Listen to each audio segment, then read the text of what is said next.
sensizliği yolunda çok alıştım çok. Bu ömür yolları üstümden geçir. Sanki her gelen gün öten günüm yok. Sensiz taptalayı üstümden geçir. Elə bil dünyada bircə nəfərsən, bütün bəşəriyyət xəyalət imiş.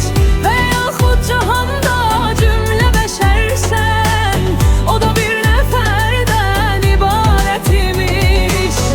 Elə bil dünyada bircə nəfərsən, bütün bəşəriyyət xəyalət imiş. Və yaxud cahanda cümlə bəşərsən, o da bir nəfərdən ibarət imiş.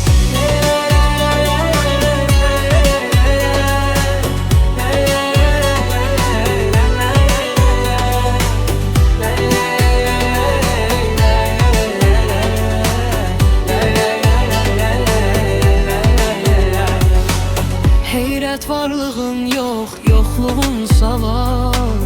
Bəs kimsən, necəsən, hardasan axı? Digər fikirlərdən canımı qurtar. Yoxsan ancaq elə burdasan axı.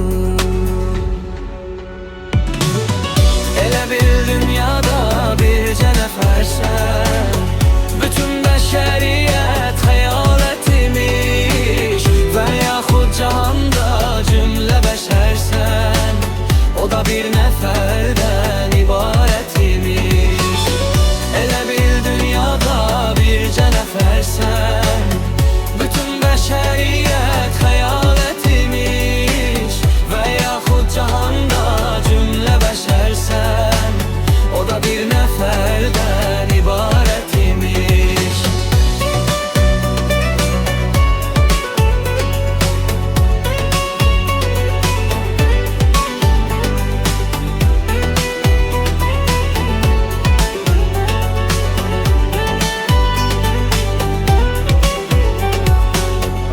Elə bil gördüyüm hər nə var olsan, hara göz gəzdirsəm ilişir sənə. Bilsəm ki nağılsan, uydurulmusan, mən səni həqiqət sanaram yenə.